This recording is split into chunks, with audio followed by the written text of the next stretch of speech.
आपको विधिसम्मत इनकी पूजा करनी चाहिए।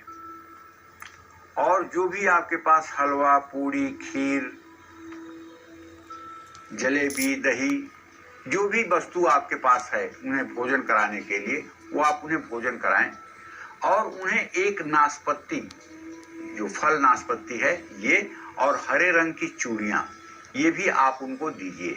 और घर में जितने भी सदस्य हैं आप उन सदस्यों की संख्या गिन लीजिए और नवरात्र की नवमी के दिन या अष्टमी के दिन उतने पेड़ लगाने की व्यवस्था कीजिए। अगर आप नवरात्र में उतने पेड़ लगा देते हैं, और उसमें पेड़ लगाते समय ध्यान रखिएगा पीपल भी होना चाहिए, बेलपत्र भी होना चाहिए और आंवले का भी पेड़ होना चाहिए।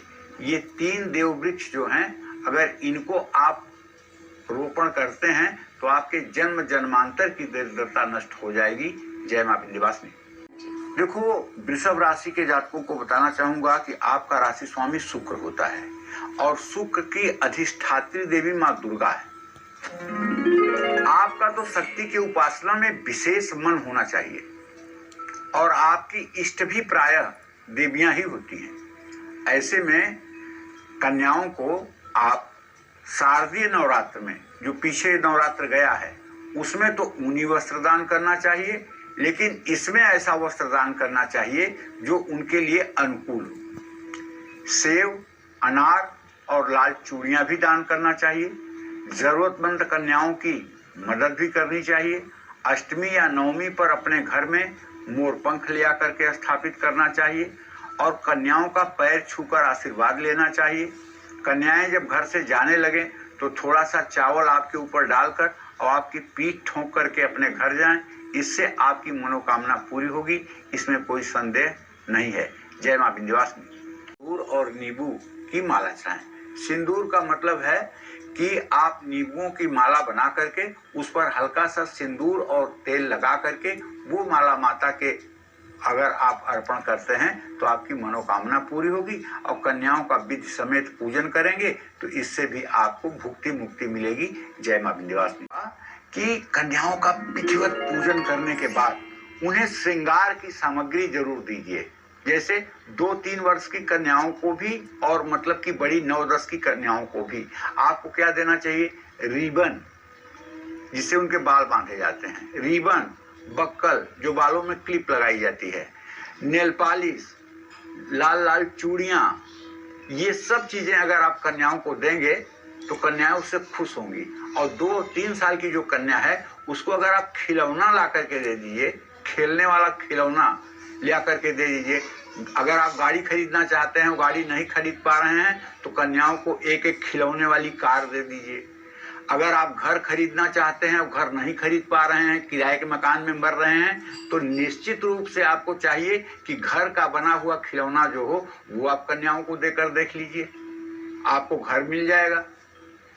और अगर आप चाहते हैं कि आपके जीवन में धन वैभव हो तो सभी कन्याओं को एक गुल्लक दे दीजिए जिसमें पैसा जमा किया जाता है, और हर गुल्लक में आप जो है कुछ सिक्के डाल करके कन्याओं को दे दीजिए। तो देखिए आपके घर में धन वैभव बढ़ेगा। तो कन्याओं को सिल्वर कलर की चूड़ियां भी आप दे सकते हैं और जरूरतमंद बच्चों को ऊनी कपड़े दे सकते हैं। माँ लक्ष्मी को लाल फूल की माला चढ़ा सकते हैं। इन सब चीजों से आपका कल्याण होगा। जय मां विंध्यवासिनी। बताना चाहूंगा, जब आप कन्या पूजन करिएगा ना तो मिठाई, संतरा, सुनहले रंग की चूड़ियां, ये सब कन्याओं को दीजिएगा। और 3 साल वाली जो कन्या है उसको तो कपड़े जरूर दीजिएगा, लेकिन एक लड़की को कपड़ा देंगे ना तो बाकी लड़कियों का श्राप आपको लगेगा। तो इसलिए आप सामर्थ्य हो तो सभी लड़कियों को कपड़ा दीजिएगा, अगर न सामर्थ्य हो तो एक चुन्नी ले आकर के सभी के गले में डाल दीजिएगा। इतना तो जरूर कर लीजिएगा, क्योंकि पंक्ति भेद नहीं करना चाहिए, इसलिए मैं आपको ये सुझाव दे रहा हूँ। जय मां विंध्यवासिनी। होगा कि आप कन्याओं की विधिवत पूजा करिए मन लगा करके, और उन्हें गरी गोला और चूड़ियां घर से जाते समय दीजिए।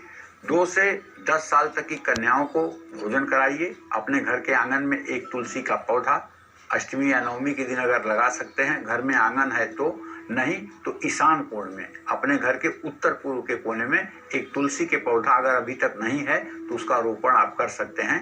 जय मां विंध्यवासिनी। देखिए, तुला राशि के जातकों को बताना चाहूंगा कि आप कन्याओं की विधिवत पूजा अर्चना करने के बाद उन्हें आपको खिलौने और हरी चूड़ियां देना चाहिए। किसी शिव मंदिर में जाकर के शिव पार्वती की जहां प्रतिमा हो वहां पार्वती माता के लिए मालपुए का भोग लगाना चाहिए। किसी मंदिर में जाकर साफ सफाई में सहयोग करना चाहिए। तो ये सब काम अगर आप करेंगे तो आपका भाग्योदय होगा। जय मां विंध्यवासिनी। बताना चाहूंगा, खूब विधि समेत कन्या पूजन करिएगा और कन्याएं पढ़ती है ना तो उन्हें कुछ किताबें दान करिएगा, अनार का फल दान करिएगा, सेब दान करिएगा, नारंगी रंग की चूड़ियां दान करिएगा और खूब दिल खोल करके कन्या पूजन करिएगा। और शाम को महाकाली मंदिर में जाकर के एक नारियल चढ़ा करके तब घर आइएगा। जय मां विंध्यवासिनी। धनु राशि के जातकों को बताना चाहूंगा कि कन्याओं को कपड़े, केसर वाली मिठाई और गोल्डन चूड़ियां दीजिए। जरूरतमंद लोगों को कंबल दीजिए। अपनी माँ को भी नया कपड़ा गिफ्ट करिए। इन सब चीजों से आपका कल्याण होगा। जय मां विंध्यवासिनी। मकर राशि के जातकों को बताना चाहूंगा कि कन्या पूजन विधि समेत करिए, पूरे शास्त्र सम्मत विधि विधान से करिए और पूरी, हलवा, खीर के साथ साथ अंगूर और केला भी कन्याओं के लिए आप व्यवस्था कीजिए। कन्याओं को हरे रंग की चूड़ियां भी आप दीजिए। महालक्ष्मी को खीर का भोग लगाइए और पूरे दिन इस उत्सव को मनाइए। कन्याएं चली जाएं तब भी कम से कम आधे घंटे तक उनकी जूठन जहां है वहीं पड़ी रहने दीजिए, उनकी पत्तल जहां है वहीं पड़े रहने दीजिए। 24 मिनट के बाद ही उसको उठाइए और वहां पोछा लगवाइए। झाड़ू मत लगवाइएगा, पोछा लगवाइएगा। कपड़े से उसकी सफाई होनी चाहिए, बाद में झाड़ू लगा सकते हैं। क्योंकि कन्या जहां से जा रही हैं वहां झाड़ू नहीं लगाना चाहिए, वहां पोछा लगाना चाहिए। कपड़े से उस जगह को साफ करना चाहिए, उसके बाद पोछा लगाना चाहिए, फिर उसके बाद झाड़ू का आप प्रयोग कर सकते हैं। ये बात ध्यान रखिएगा। ऐसा नहीं कि कन्याएं घर से बाहर गई और उनके कुछ जूठन गिरे हुए हैं, आपने तुरंत पत्तल उठाया, फेंका और फटाफट झाड़ू मारना शुरू किया तो सब खत्म। जो पुण्य आपने पाया था उसको झाड़ू से आपने बाहर कर दिया। तो कम से कम 24 मिनट रुकिए, विश्राम करिए, उसके बाद सोचिए। बताना चाहूंगा, खूब विधि समेत पूजन करिएगा कन्याओं का। अगर अंगूर मिल जाए, खास करके काला अंगूर मिल जाए, केला, चूड़ियां, ये सब करिएगा और घर में जितने सदस्य हैं उतने पेड़ लगाइएगा।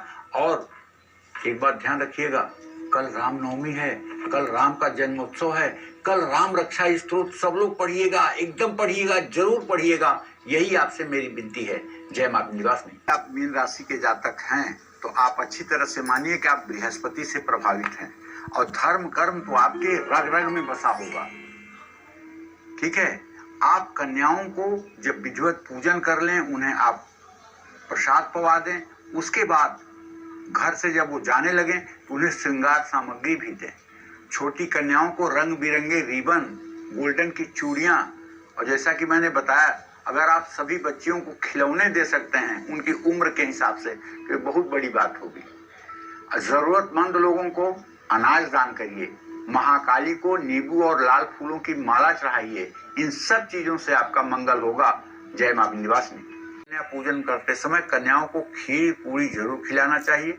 पैरों में, जैसे मैंने बताया, आलता, जिसको महावर कहते हैं, लगाना चाहिए। हाथों में मेहंदी कन्याओं के लगवा सकते हैं तो बड़ी अच्छी बात है। कन्याओं को पान और इलायची, छोटे छोटे पान और इलायची भी खिला सकते हैं। कन्याओं को लाल चुनरी भी भेंट कर सकते हैं। धर्म, अर्थ, काम, मोक्ष, इन चारों पुरुषार्थों की प्राप्ति के लिए, रोग, शोक, संताप और भय को मिटाने के लिए, पापों से मुक्ति पाने के लिए नवरात्र में कन्या पूजन करते हुए छोटी कन्याओं को खिलौने और खेल सामग्री अगर आप दान करें और बच्चियां खिलौना पाकर खुश हो जाएं तो आप समझ लीजिएगा कि आपके दरिद्र का दमन होना उसी दिन से शुरू हो जाएगा। क्योंकि कन्याओं की प्रसन्नता ही आपके पूजा का उद्देश्य है। कन्याएं मन से खुश हुई आपके ऊपर कि बस जय जय बम बम हो गया। इसलिए हर वो काम करिए जिससे कन्या खुश होकर के और खूब संतुष्ट होकर के आपके यहाँ से जाएं। ये बात बहुत ध्यान रखिएगा। और अगर कन्याएं संख्या में ज्यादा आपके यहाँ आ गई हैं तो उन्हें तिरस्कृत, अपमानित मत करिएगा, उन्हें भी बैठाइएगा, उनकी भी सेवा शुश्रूषा जो आपसे बन सकती है वो जरूर करिएगा। जय मां विंध्यवासिनी।